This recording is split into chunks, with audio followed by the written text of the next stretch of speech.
Uko poa lakini? Balaa jipya mjini. Hongera na ushindi. Niseme tu kwamba Young Africa tuko katika kilele cha furaha. Na ukiwa na furaha usiongee sana, utaharibu. Kwa nini? Mechi 6 nyuma hapa. Ni ukweli. Hiyo ni fact ya kweli, hakuna mtu ambaye anaweza kukataa. Young Africa hatakuwa na forward line nzuri. And that is true. Na watu wengi tukawa tunapiga kelele, tukapata mashaka zaidi baada ya kwa kuumia kwa Clement Mzize. Tukawa tunawaza kama Clement kaumia, vipi kuhusiana na Dube ambaye anakuwa amebaki striker peke yake? All in all, tumejaliwa viongozi wenye akili na wenye uchu wa kutamani matokeo mazuri. Depo tumemuona na amescore, na ujio wa Depo katika viunga vya Jangwani ulikuwa kama una tishio kubwa sana, lakini ukawa kama umepozwa na upande wa pili wa Simba Sports Club kutambulishwa kwa kiungo wa Senegali. Leo ameonyesha performance ya hali ya juu. Wanada Yanga Afrika pia mnaelekea katika mchezo mkubwa. Taswira, mnahisi kile ambacho mlikuwa mnakililia zaidi kinaenda kuzibwa na Depo? Hivi kwani upande wa pili wamesajili zaidi ya Mwangosi? Hebu nikumbushe. Kuna usajili wamefanya? Kiungo kutoka Senegali.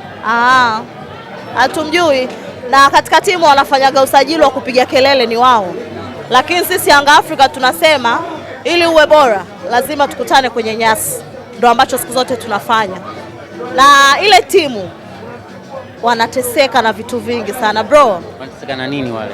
Wanateseka na afya ya akili. Wanateseka na ukata. Wanateseka na uongozi mbovu. Mnaelekea pia katika mchezo mkubwa ambao tunautarajia kuutazama pia. Unaenda kukutana na bingwa mara nyingi zaidi katika mashindano makubwa ya CAF Champions League ambao ni Al Ahly. Nini taswira ya wanayanga sasa? Naenda kucheza na National Al, ni timu ambayo naiheshimu. Ukitaja vigogo wa Afrika kwenye mashindano haya ya kimataifa, uache kumtaja National. Lakini kaangalia statistics za Young Africa, hakuna mechi wana perform kwenye ubora zaidi kama mechi za away. Ndio mnaenda na hiyo performance ya kujiamini zaidi. Kama historia ni rahisi kuvunjwa, wengi wangezivunja historia ambazo zipo. Ila historia ipo ili kurekebishwa au kuitengeneza iliyo bora zaidi ya hiyo iliyokuepo. Hii Young Africa ambao sasa hivi tuko nayo na huu usajili ambao tuko nao, achana na Okello Wonder Kid, achana na Dep balaa jipya mjini, kuna kiungo utaki kumtaja, Damaro. Wanasema Msukuma. Oya, mimi naweza nikamfananisha Damaro na Himid Mao kwa namna uchezaji wao. Ni viungo ambao wao hawaogopi majeraha. Kwamba ninahitaji kuondosha mpira kwenye zoni yetu, nitafanya hivyo. Haijalishi umeweka kichwa, umeweka mgongo, umeweka mguu. Hii Yanga Afrika sasa hivi, mimi ninachoomba na Mwenyezi Mungu atusikilize ya Rabbi, kusikuwepo na majeraha. Ukimtazama pia Wonder Kid ambao umemzungumzia, tukihusiana na tetesi ambazo zilikuwa zinamhusisha pia upande wa pili, mmewapiga bao.